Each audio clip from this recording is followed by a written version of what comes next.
লন্ডনে ইস্টহাম বিল্লাল মসজিদে আয়োজন করেছেন ওয়ান উম্মাহ অর্গানাইজেশন ইউকে লিমিটেড। এই অনুষ্ঠানে একটি মূল্যবান বক্তব্য আমি নিজে ভিডিওতে ধারণ করেছি এবং ভিডিওটি আপনাদের জ্ঞাতার্থে আপনাদের শোনানোর জন্য দেখানোর জন্য আমি ইউটিউব, ফেসবুক এবং অন্যান্য চ্যানেলে আমি প্রচার করছি। আপনারা মনোযোগ সহকারে আশা করি এই ভিডিওটি দেখবেন। হিকমত কি? হিকমত কেন? এর কার্যকারিতা কেমনভাবে প্রবাহিত হয়? এত সুন্দর সুস্পষ্টভাবে বুঝিয়ে দিয়েছেন আজকের বক্তা শায়খ মাহমুদুর রহমান। আমার লাইফে এত সুন্দর ক্লিয়ারলি বক্তব্য খুব কম শুনেছি। উনি বুঝিয়েছেন প্রয়োজনে মিথ্যা কথা বলাও জায়েজ আছে। কোন কোন প্রয়োজনে? উনি হযরত ওমর রাদিয়াল্লাহু তাআলা আনহুর জীবনের উপর বেশি প্রভাব ফেলে বক্তব্য রেখেছেন। এই বক্তব্যটা আপনারা সকলেই শুনুন। মহান রব্বুল আলামিন আমাদের জীবনের বাকি সময়, আমাদের জানা নাই যে সময় বাকি আর কত আছে। আপনারা এখানে কেউ আছেন যে জানেন আর কয়টি বছর আপনার জীবনে আছে? এরকম যদি কেউ বুদ্ধিমান থেকে থাকেন একটু হাত তুলেন তো। 1447 শুরু হলো, মুহররম মাস, নতুন হিজরি ক্যালেন্ডার ইয়ার। আর কয়টা ক্যালেন্ডার ইয়ার আমাদের জীবনে আসবে, আর কয়টি মুহররম আমাদের জীবনে আসবে আমাদের কারোই জানা নেই। কয়েক মাস আগে রমাদানের পরে আমাদের একজন ছাত্র, বয়স 33, পরিবার সহ দুটো ছোট্ট বাচ্চাও আছে, তারা বেড়াতে গেল মরিতানিয়া হলিডে করার জন্য। যাওয়ার একদিন পরে হঠাৎ করে ফজরের নামাজের আগে ভয়ঙ্কর কণ্ঠে একটি টেলিফোন রিসিভ করলাম, যে বলল যে অমুক যে হলিডেতে আছে মরিতানিয়াতে, সকাল বেলায় ওখানের সময় ফজরের পরে সে হঠাৎ করে পুরো শরীর ঘেমে যায়। স্ত্রী তাড়াতাড়ি তাকে ঠান্ডা করার জন্য টয়লেটে পানির জন্য গেল। এর মধ্যে এসে দেখে যে তার চোখগুলো উপরে উঠে গেছে। হসপিটাল অ্যাম্বুলেন্স আসার পর বলল যে সে দুনিয়া থেকে বিদায় হয়ে গেছে। গিয়েছে বেড়াতে হলিডে করতে মরিতানিয়ায়, ওখানেই বিদায় হবে এরকম কোনো পরিকল্পনা ছিল না। এবং বয়স মাত্র 33, এর মধ্যে বিদায়ের ঘন্টা বেজে যাবে সেটা কখনো আমরা চিন্তা করতে পারিনি। যদি সে জানতো মরিতানিয়ায় গেলে আর ফিরে আসবে না, 1000 পাউন্ড দিলেও সে কখনো যেত না। এটাই জীবনের কন্ট্রোল, নিয়ন্ত্রণ। আমরা যুবক হয়ে মনে করি যে মাত্র 32-33, আরো তো অনেক সময়। 50 হলেও মনে করি এখনো তো যুবক। 60 হলে তখনও আমরা মনে করি যুবক, আরো সময় আছে। কিন্তু বিদায়ের ঘন্টা কখন যে বেজে যাবে আমরা কেউ জানি না। এই জন্য সময়কে কাজে লাগানো, আল্লাহর দ্বীনের জন্য ব্যয় করা, আল্লাহর সান্নিধ্যে নিজেদেরকে অতিবাহিত করা, তার চেয়ে মর্যাদার আর কিছু হতে পারে না। আল্লাহ রাব্বুল আলামিন বলেছেন, ওয়া মা তাদরি নাফসুন বিআইয়ি আরদিন তামুত। পৃথিবীর কোনো প্রাণী জানে না কোন জমিনে এসে মারা যাবে। কোন জমিনে মারা যাবে কেউ জানে না। 5টি জ্ঞানের কথা সূরা লোকমানের শেষ আয়াতে আল্লাহ রাব্বুল আলামিন বলছেন, এই বিষয়গুলো আল্লাহ ছাড়া কারো নিয়ন্ত্রণে নেই। যত বড় বিজ্ঞানী হোক, যত বড় শক্তিধর ক্ষমতাবান হোক, কারো কাছেই জানে। সে জানে না আগামীকাল কতটুকু রোজগার করবে। সে জানে না তার গর্ভে যে সন্তানটি আছে তার ভবিষ্যৎ কি, ভালো না মন্দ, কতদিন সে জীবিত থাকবে, তার জন্য সে কি বাধ্য সন্তান হবে না অবাধ্য সন্তান হবে। কারো পক্ষেই সেটা জানা সম্ভব নয়। মহান রব্বুল আলামিনের দরবারে আমরা এই নতুন হিজরি ক্যালেন্ডারের বরকতপূর্ণ মাস মুহররম হারাম মাস, এই মাসের আজকের এই আয়োজনে শুরুতেই দোয়া করি, হে আল্লাহ আমরা জানি না আর কতদিন আছে, কিন্তু হে আল্লাহ যতদিন আছে যেন আমরা অবহেলা করে সময়কে নষ্ট না করি। সময়ের যে দামি আর কোনো সম্পদ আমাদের কাছে নেই, সবচেয়ে বড় নেয়ামত। এই নেয়ামতটাকে যেন আমরা কাজে লাগাতে পারি, আমাদের জ্ঞানের জন্য, আমাদের প্রজ্ঞার জন্য, আমাদের দুনিয়ার উৎকর্ষ সাধনের জন্য, আমাদের আগামী প্রজন্মের জন্য, দিন প্রসারের জন্য আল্লাহ রাব্বুল আলামিন যেন আমাদেরকে কবুল করেন। আমিন। আজকে একটি শব্দ নিয়ে একটু আলোচনা করতে চাই। আল্লাহ রাব্বুল আলামিন যে শব্দের কথা বারবার বলেছেন, ইউতিল হিকমাতা মান ইয়াশা। আল্লাহ যাকে চান তাকে একটা বিশেষ নিয়ামত দান করেন, যার নাম হলো হিকমত। সূরা বাকারাতে আল্লাহ বলেছেন, যাকে আল্লাহ চান, ওমাই ইউতিল হিকমাতা, যাকে আল্লাহ তাআলা চান তাকে একটা গুরুত্বপূর্ণ নিয়ামত দান করেন, সেটার নাম হলো হিকমত। ফাকাদ উতিয়া খায়রান কাসীরা। কেউ যদি এই হিকমতটা পেয়ে যায় তার জীবনে, সবচেয়ে বড় কল্যাণের সে মালিক হয়ে গেছে। সবচেয়ে বড় কল্যাণ অর্জনের পথ হলো হিকমত অর্জন করা।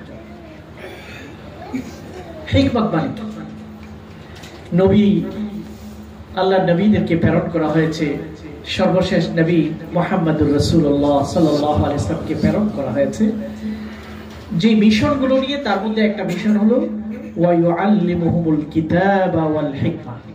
তিনি কিতাব শেখাবেন, হিকমত শেখাবেন। কোর মিশন, গুরুত্বপূর্ণ একটি মিশন হলো হিকমত ছড়িয়ে দেবেন, হিকমা। এই জন্য সবসময় আমরা মুনাজাতে আল্লাহর কাছে যখন চাবো এটা বলবো, হে আল্লাহ তুমি তো তোমার নির্বাচিত বান্দাদেরকে হিকমত দিবে, আমাকেও তোমার নির্বাচিত বান্দা হিসেবে কবুল করো। যারা হিকমতের মতো নিয়ামত যারা অন্তরে পাবে, বুদ্ধিতে পাবে, জ্ঞানে এবং প্রজ্ঞায় পাবে, সেই বান্দাদের অন্তর্ভুক্ত আমাদেরকে করবে। কোরআনে কারীমে নবীদের বাইরেও একজন মহান ব্যক্তি নিয়ে একটি সূরা আছে,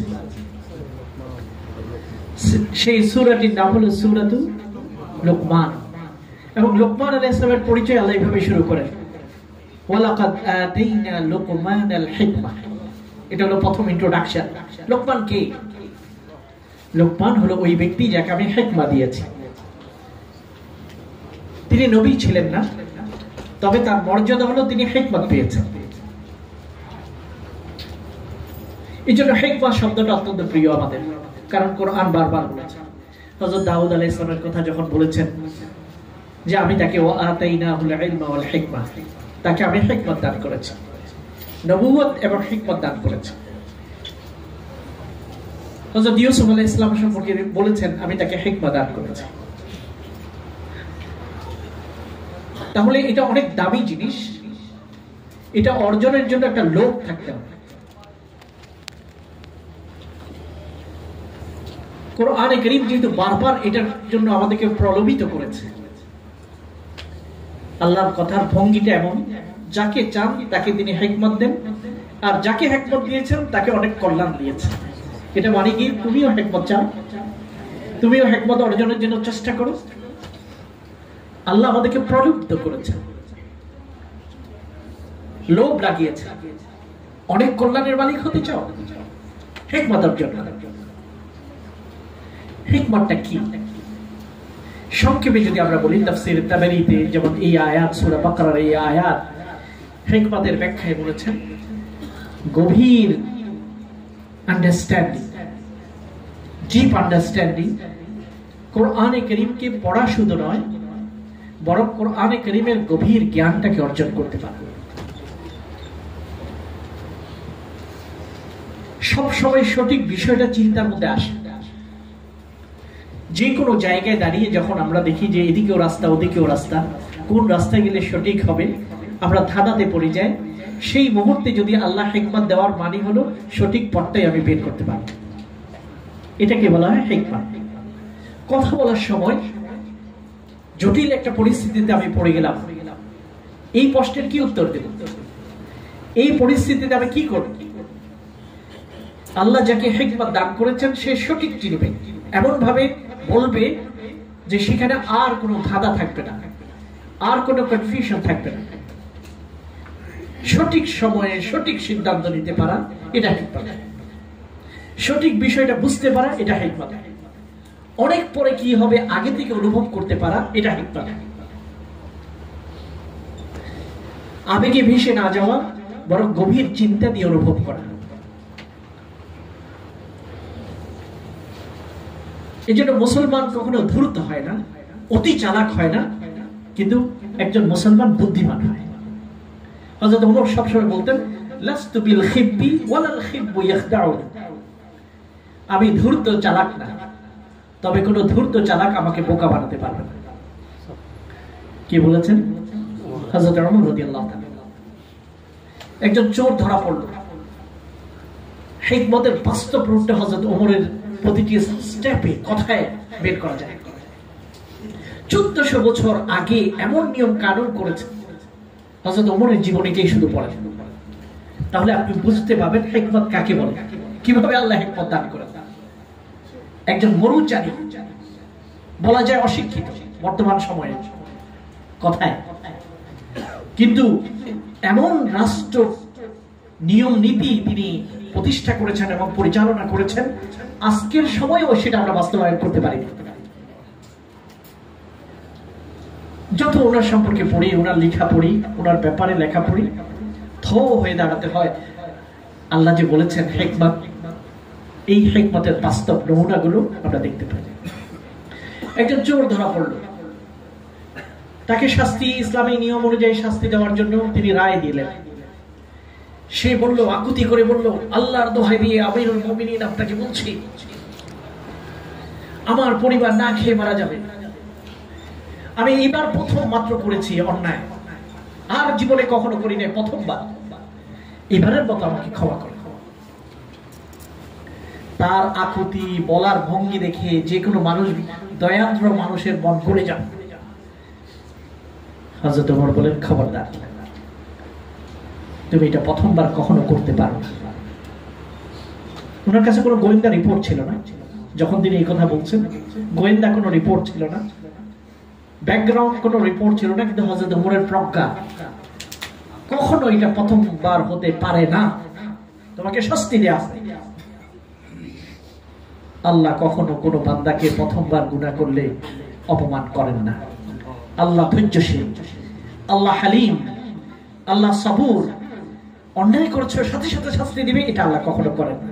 অনেক সময় তুমি এটা কখনো প্রথমবার হতে পারে না।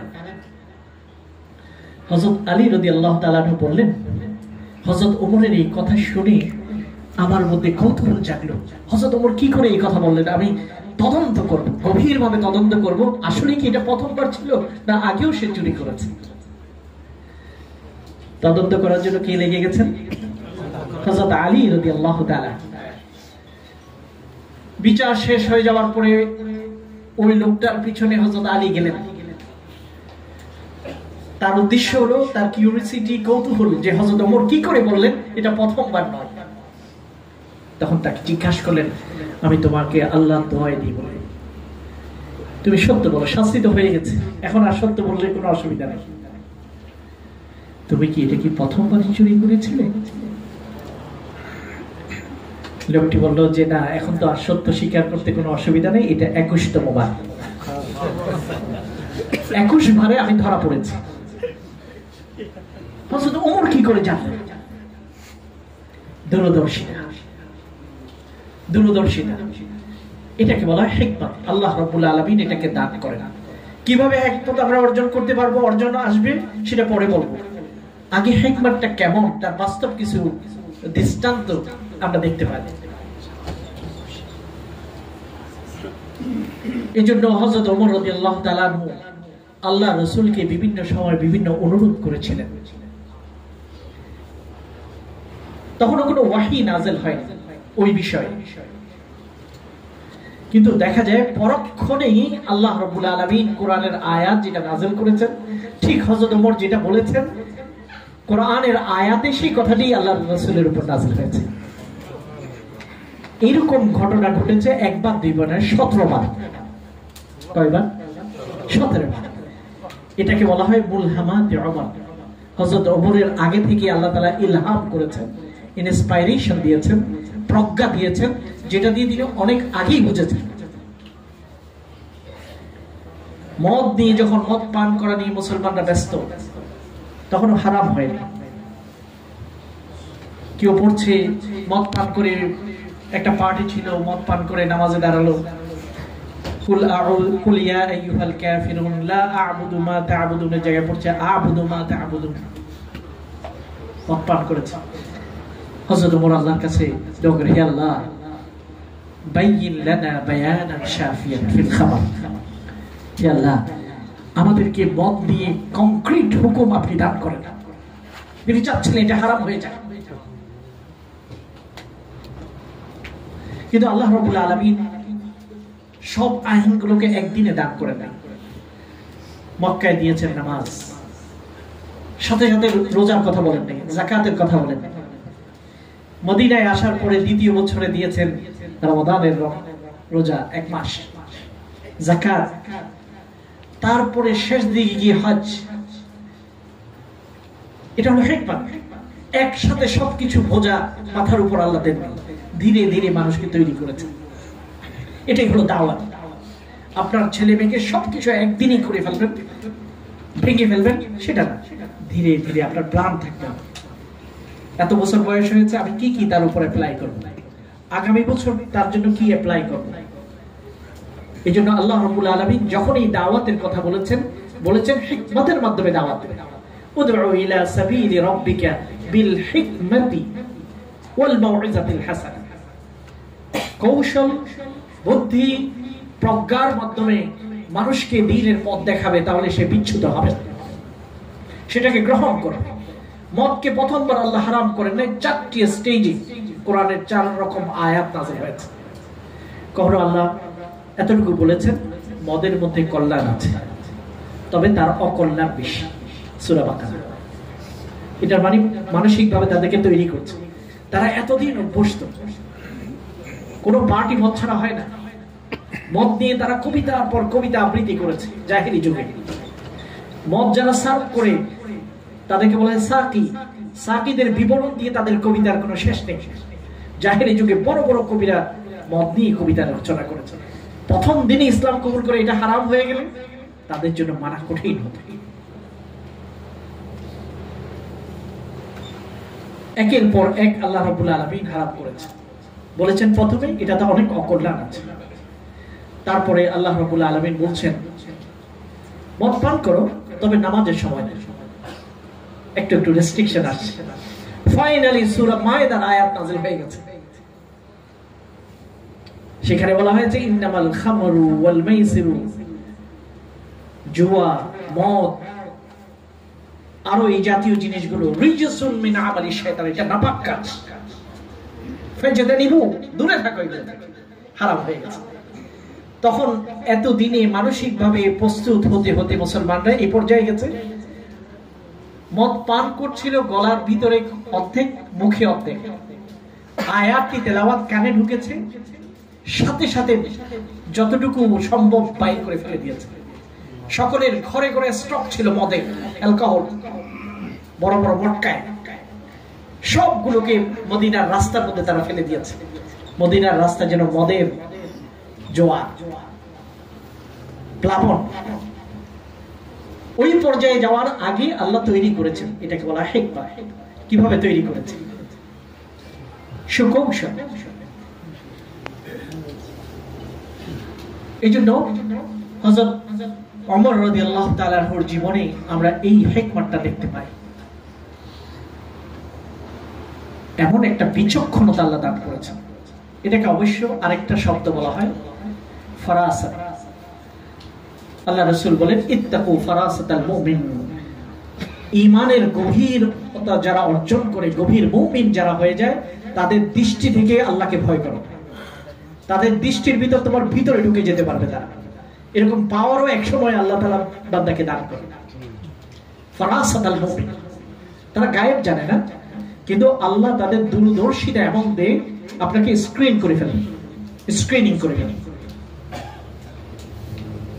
হযরত ওমরকে আল্লাহ রাব্বুল আলামিন দিয়েছেন ঈমানের প্র্যাকটিস, ঈমানের চর্চার বিনিময়ে এই পর্যায়টা অর্জন হয়। এটাকে ফারাসাত বলা হয় এবং হিকমতের অংশ।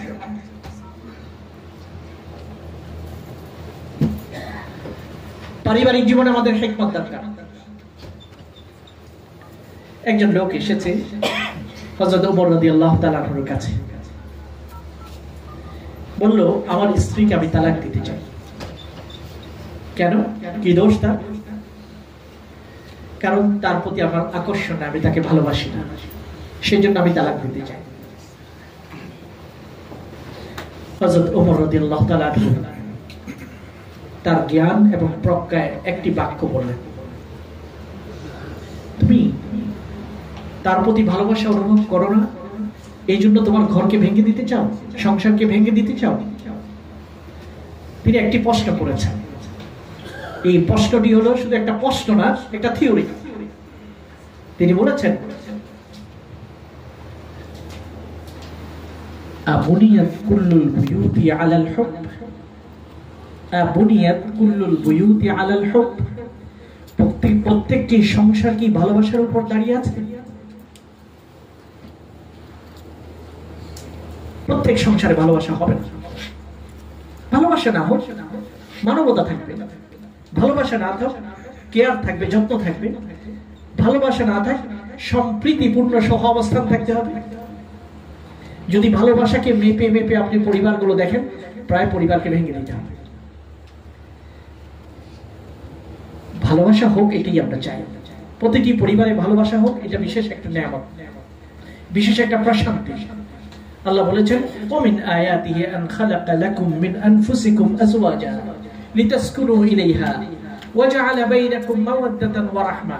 এটা আল্লাহর সবচেয়ে বড় নিদর্শন।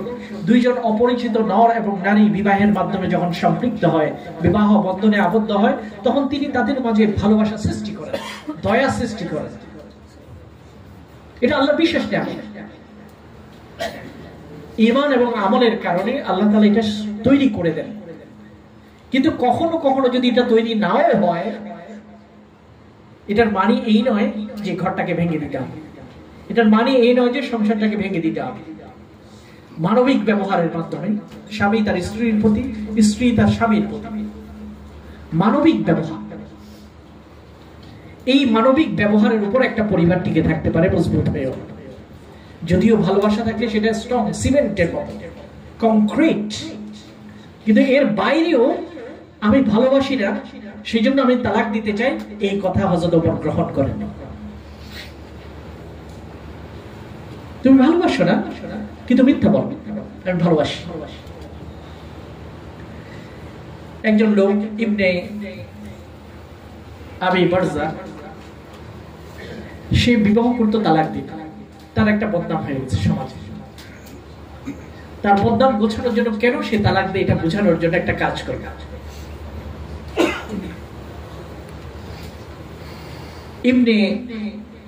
ইবনুল আরকাম, আব্দুল্লাহ ইবনুল আরকাম একজন স্বনামধন্য সাহাবা। আরকাম ইবনুল আরকাম অত্যন্ত বিখ্যাত মুসলিম। মক্কার প্রথম মাদ্রাসার নাম হলো আরকামের বাড়ি, দারু আরকাম। তার বংশধর তাকে বললো চলো আমার বাড়িতে চলো, আমি তো তালাক দিই, আমার একটা বদনাম, আমি তোমাকে একটা কথা শোনাতে চাই। তো তিনি গেলেন। যাওয়ার পর বলছে আপনি ওই রুমে বসেন, আমি এই রুমে আমার স্ত্রীর সাথে কথা বলবো, আপনি একটু শুনবেন। স্ত্রীকে বললো উনাশিদুকা বিল্লাহ, আল্লাহর নামে তোমাকে কসম দিয়ে একটা কথা জিজ্ঞাসা করতে চাই।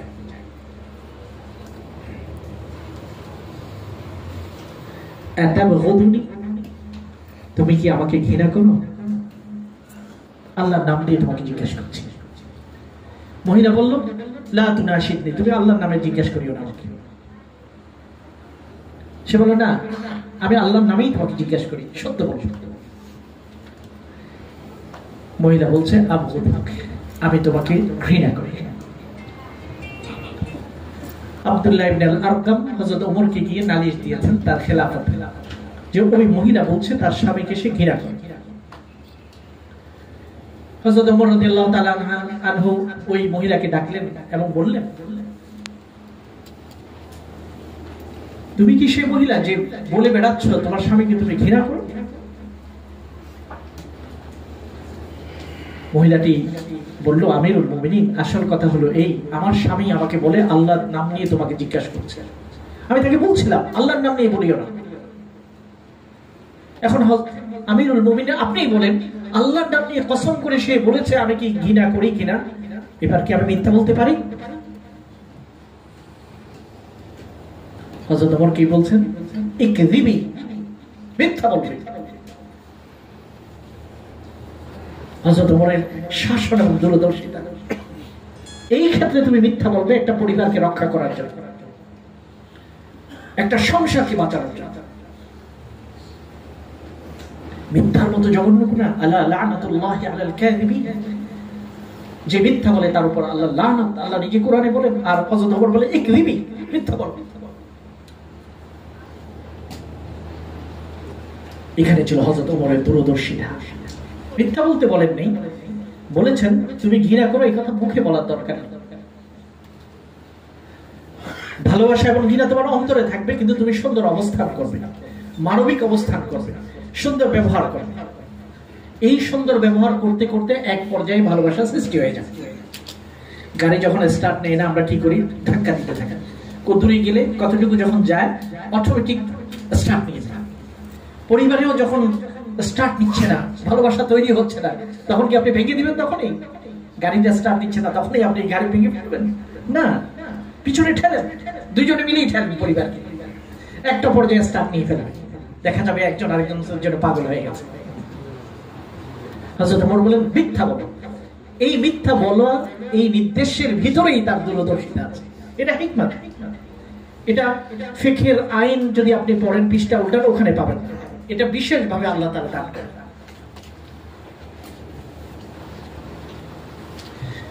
একজন ছেলে এসে, একজন বাবা এসে হযরত ওমরকে বললেন, আমিরুল মুমিনিন, আমার মনটা খুবই খারাপ, আহত। আমিরুল মুমিনিন বললেন, কি ব্যাপার, কেন? আমার ছেলে আমার কথা শোনে না, অবাধ্য, আমি বিচার দিতে এসেছি। হযরত ওমর বাবার কথা শুনেই বিচার করে ফেলেন না, বরং তার ছেলেকে ডেকেছেন। ছেলেকে জিজ্ঞাসা করলেন, তোমার বাবা তোমার বিরুদ্ধে অভিযোগ নিয়ে এসেছে, বলো তো কেন তুমি তোমার বাবার বিরুদ্ধে, বাবার ব্যাপারে অবাধ্য, অসুন্দর আচরণ করো? ছেলেটি বলল, আমার নাম হলো জারওয়াল, আমি আমিরুল মুমিনিন আপনাকে জিজ্ঞাসা করতে চাই, আমি আমার বাবার অবাধ্য, কিন্তু আমি একটা প্রশ্ন করতে চাই, আমার প্রতি আমার বাবার কি কোনো দায়িত্ব আছে বা ছিল?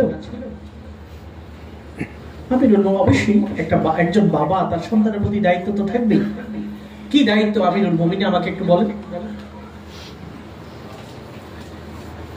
এক নম্বর দায়িত্ব, তোমার বাবার দায়িত্ব ছিল তোমার প্রতি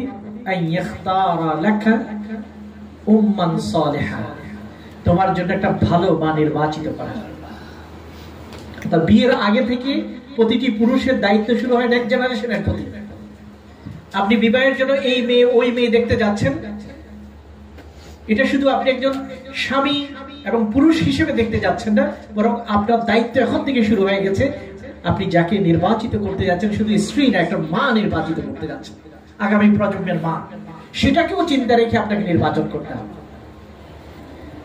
খুব সুন্দর দেখে একটা করে ফেললেন, দেখলেন না আদর্শ, দেখলেন না তার ব্যবহার, দেখলেন না তার দিনদারি, বাহ্যিক আবরণ দেখে করে ফেললেন, ফাঁদে পড়ে গেলেন, আগামী প্রজন্মকে হয়তো আপনি ধ্বংস করলেন। তো হযরত ওমর ইবনুল খাত্তাব ছেলেটিকে বলল, অবশ্যই তোমার বাবার দায়িত্ব আছে তোমার প্রতি। এক নাম্বার, তোমার জন্য ভালো মা নির্বাচিত করা। দুই নাম্বার, তোমার জন্য সুন্দর নাম নির্বাচিত করা। তিন নম্বর, ওয়া ইউআল্লিমাকাল কিতাব, তোমাকে কোরআনের আদর্শ শেখানো। সুন্দর শিক্ষা দিয়ে তোমাকে বড় করা, এই তিনটি দায়িত্ব তোমার বাবার প্রতি মৌলিক দায়িত্ব। ছেলেটি বলল, আমার বাবা একটি দায়িত্ব পালন করেন। তিনি একজন মহিলাকে বিবাহ করেছেন যিনি ছিলেন একজন দাসী, অগ্নি পূজারক একজন মনিবের দাসীকে তিনি বিবাহ করেছেন। প্রথম ভালো মা নির্বাচন করার যে দায়িত্ব ছিল সেটাই তিনি করেন। 2 নম্বর, তারা আমার নাম রেখেছে জারওয়াল। জারওয়াল নামটি হচ্ছে লজ্জাজনক।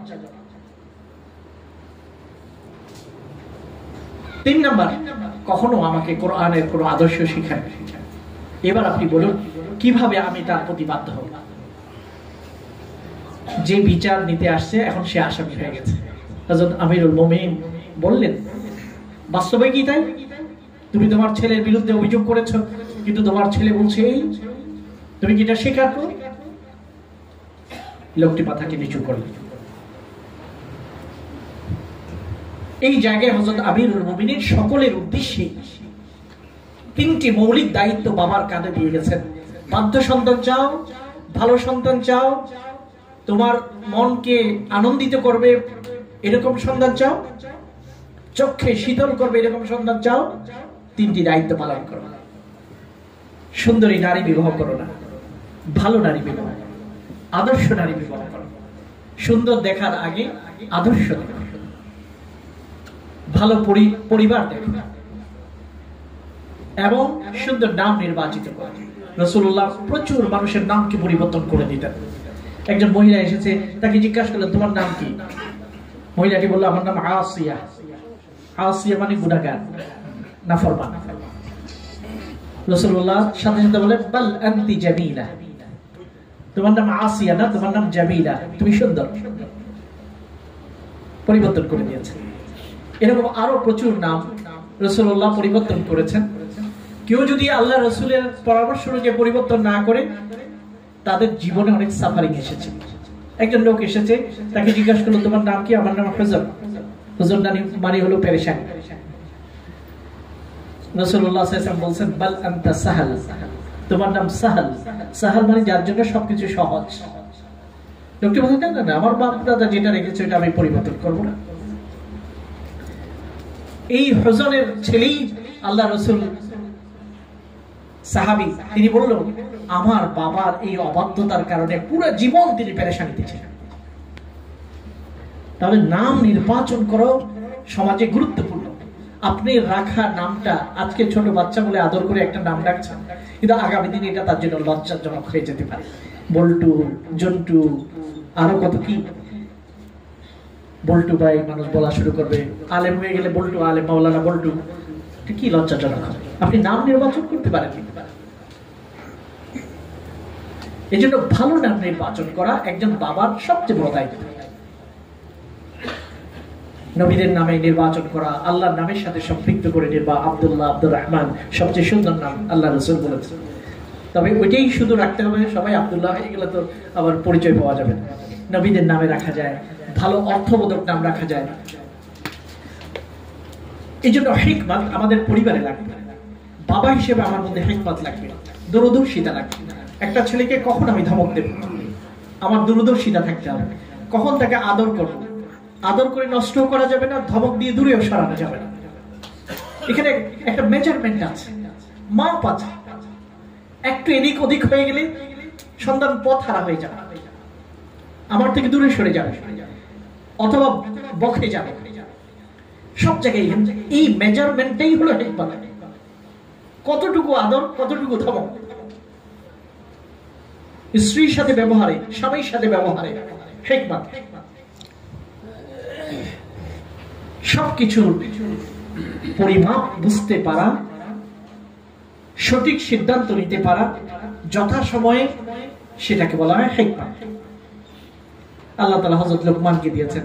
হযরত লোকমান আলাইহিস সালামের যে কাহিনী, তিনি তার পুত্রকে উদ্দেশ্য করে বলেছেন, ইয়া বুনাইয়া লা তুশরিক বিল্লাহ, ইয়া বুনাইয়া, ইয়া বুনাইয়া, হে আমার প্রিয় পুত্র, তোমাকে উপদেশ দিচ্ছি আল্লাহর সাথে শিরিক করবে না। আল্লাহর পরে মা বাবা, তাদের সাথে অবাধ্য হবে না। তারা যদি শিরিক করার জন্য চাপাচাপি করে, অবশ্যই তাদের কথা শুনতে পারবে না। কিন্তু ওয়াসাহিবহুমা ফিদ দুনিয়া মারুফা, দুনিয়াতে মুশরিক হলেও তারা তাদের সাথে সুন্দর আচরণ করতে হবে। গাইডেন্স, হিকমত। ইয়া বুনাইয়া, ভালো কাজের উপদেশে থাকবে, খারাপ কাজ থেকে নিষেধ করবে, এবং এই কাজ করতে হলে তোমাকে সবর করতে হবে। ওয়াসবির আলা মা আসাবাক ওয়ালা তুসাইর খাদ্দাকা লিন-নাস ওয়ালা তামশি ফিল আরদি মারহা। মানুষকে নাক ফুলিয়ে কথা বলবে না, অহংকার প্রদর্শন করে। উঁচু নাকের কিছু মানুষ থাকে, সবাইকে ছোট মনে করে, নাক শিটকায়, এরকম করবে না। এবং যখন রাস্তা দিয়ে হাঁটবে বুক ফুলিয়ে হাঁটবে না, বিনম্র হয়ে হাঁটবে। এবং পাবলিক স্পেসে যখন যাবে জোরে কথা বলবে না, চিৎকার করে কথা বলবে না। অনেকে আছে মসজিদে আসে আস্তে কথা বলতে পারে না, মাতব্বরি প্রদর্শন করে, জোরে কথা বলে, হুঙ্কার, মিটিং এ বসলে হইচই করে। হযরত লোকমানের হিকমত কি কৌশল কি না? তুমি জোরে কথা বলতে পারো বলে তুমি মনে করো এটা মর্যাদা, এটা তোমার যোগ্যতা? খবরদার। ইন্না আনকারাল আসওয়াতি লাসাউতুল হামিদ। সবচেয়ে জোরে চিৎকার তো করতে পারে গাধায়, তবে কি গাধা কি যোগ্য? গাধা যখন ডাক ছাড়ে অনেক বড় আওয়াজ হয়, তুমিও ডাক ছাড়তে পারছো বলেই তুমি যোগ্য, এটা না। বরং তুমি যে কথাটা বলছো এটার যদি একটা প্রভাব থাকে, মর্যাদা থাকে, জ্ঞান সমৃদ্ধ হয়, তাহলে সেটাই হলো যোগ্যতা। এই সবগুলো কথা হলো হযরত লোকমানের হিকমত, যেটা সূরা লোকমান আল্লাহ বর্ণনা করেছে। হযরত ওমর রাদিয়াল্লাহু তাআলা আনহুর জীবনী আমরা অধ্যয়ন করার জন্য আজকে একটা প্রতিজ্ঞা নিই। আমি গত সপ্তাহে পুরো সপ্তাহ ছিলাম গানাতে, আফ্রিকার একটা দেশ। টিভি ওয়ানের বিভিন্ন চ্যারিটেবল প্রজেক্টগুলো পরিদর্শনে গিয়েছিলাম। যাওয়ার সময় আমার হাতে একটা কিতাব পেয়েছি, মদিনা থেকে নেওয়া, হজের সফরে। লেখক আরবিতে লিখেছেন, ইনদামাল তাকাইতু উমর, আমি যখন হযরত ওমরের সাথে আমার দেখা হয়। এটা হচ্ছে তার শিরোনাম। লেখক বর্তমান সময়ে তিনি হযরত ওমরের সাথে কিভাবে দেখা করলেন, শিরোনামটা দেখে আমি পড়া শুরু করলাম। আমার এই পুরো জার্নিটাতে বইটা পড়লাম, আমি আশ্চর্য হলাম। তিনি সুন্দর করে হযরত ওমরের সাথে কনভারসেশন করেছেন, কাল্পনিক কনভারসেশন করেছেন তার জীবনীটাকে তুলে আনার জন্য। দেখলাম হযরত ওমরের প্রতিটি পদক্ষেপে যে কৌশল, দূরদর্শিতা। বারবার আল্লাহ দরবারে এটাই দোয়া করলাম, হে আল্লাহ, যে আল্লাহ হযরত ওমরকে দূরদর্শিতা দিতে পেরেছেন, সেই আল্লাহকে আমাদেরকে দিতে পারবেন না? হে আল্লাহ, আমাদের সবাইকে আমাদের পারিবারিক জীবনে দূরদর্শিতা দাও, আমাদের ব্যবসায়িক জীবনে দূরদর্শিতা দাও, আমাদের সামাজিক জীবনে দূরদর্শিতা দাও, আমাদের ব্যবহারে, আমাদের আচরণে, প্রতিটি জায়গায় আমাদেরকে প্রজ্ঞা এবং দূরদর্শিতা দাও। হযরত ওমরের যুগে হঠাৎ করে দেখা গেল একটা লাশ পড়ে আছে। লাশটা দেখে হযরত ওমর বিচলিত হলেন, চিন্তিত হলেন। ঘাতককে কি করে খুঁজে বের করবে? তাকে দাফন করা হলো। হযরত ওমর বিচক্ষণী, তিনি চিন্তায় রাখলেন যে নিশ্চয় কোন একটা ক্লু পেয়ে যাব, যাতে করে ঘাতক বের হয়ে যায়। কয়েক মাস পরে ঠিক একই জায়গায় একটা ছোট্ট জীবন্ত নবজাতক শিশুকে ফেলে নেওয়া হয়েছে। হযরত ওমর বলেন, ঘাতকের পরিচয় পেয়ে যাবো এবার। 1 বছর আগে সুন্দর একটা ছেলে লাশ পড়ে আছে, ছেলেটার কোনো দাড়ি উঠে নাই। 1 বছর পরে বা কয়েক মাস পরে একটা শিশু পড়ে আছে, নবজাতক। হযরত ওমরের প্রজ্ঞাগুলো প্রতিটি ক্ষেত্রে আপনি দেখতে পাবেন। তিনি বলেন যে আমি এবার ঘাতককে বের করে ফেলব। ওই শিশুটাকে তিনি নির্দেশ দিলেন, তুলে নেওয়া হলো, একজন মহিলাকে দায়িত্ব দেওয়া হলো তাকে লালন পালন করার জন্য, এবং মহিলাকে বলা হলো এই শিশুটাকে কোলে নেওয়ার জন্য, বুকে নেওয়ার জন্য কোনো মহিলাকে যদি উদ্গ্রীব দেখো আমাকে জানাবে।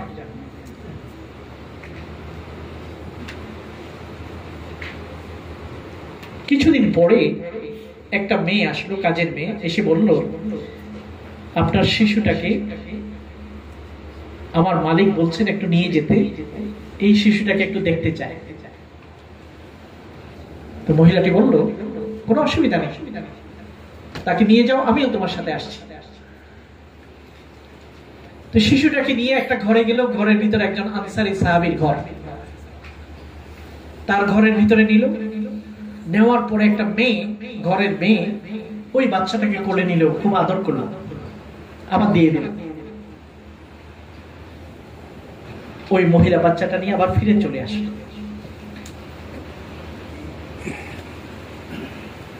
মহিলাটি হযরত ওমরকে জানালেন যে এই ঘটনা হয়েছে। হযরত ওমর তরবারি নিয়ে ওই ঘরে গেলেন।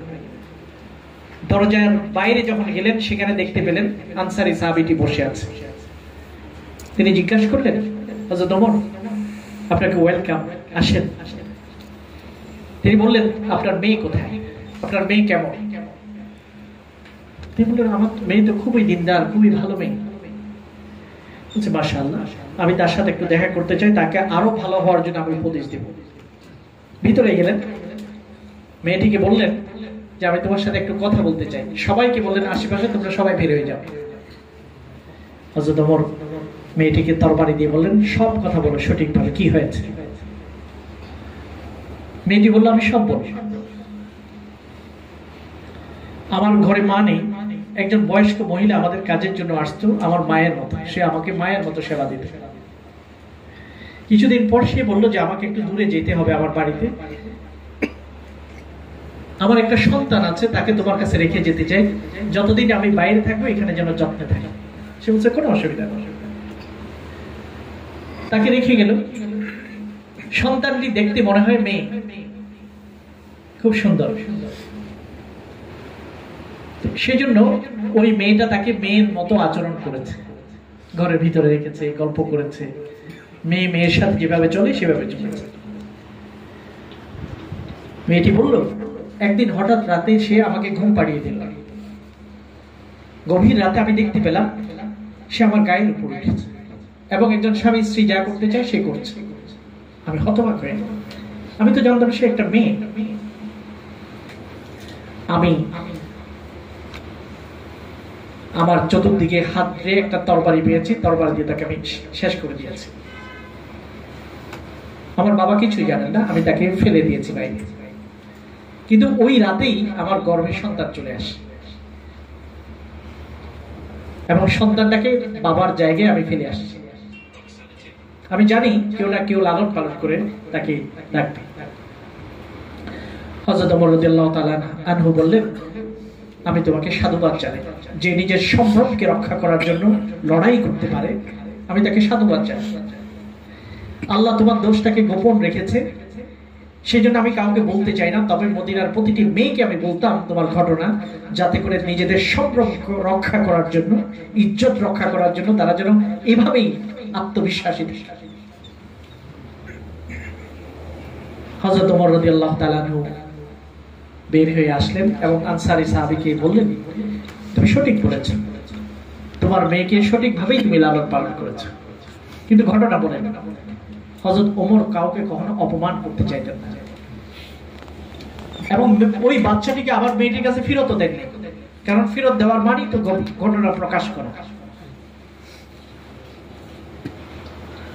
তার প্রতিটি পদক্ষেপ মধ্যে আল্লাহ রাব্বুল আলামিন এই দূরদর্শিতা দান করেছেন।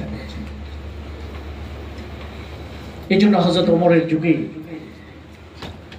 এত ন্যায় বিচার প্রতিষ্ঠিত হয়ে গেছে, প্রতিটি মানুষ সাহসী হয়েছে, নিজের সম্মান এবং মর্যাদাকে বুঝেছে, অন্যায় এবং জুলুমের কোন সম্ভাবনা কখনো তারা অনুভব করেনি।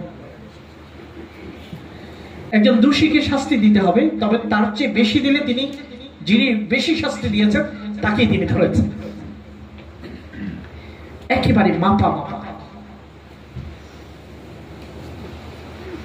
আল্লাহ রাব্বুল আলামিন গভীর জ্ঞান এবং উপযুক্ত জিনিস দান করেছেন।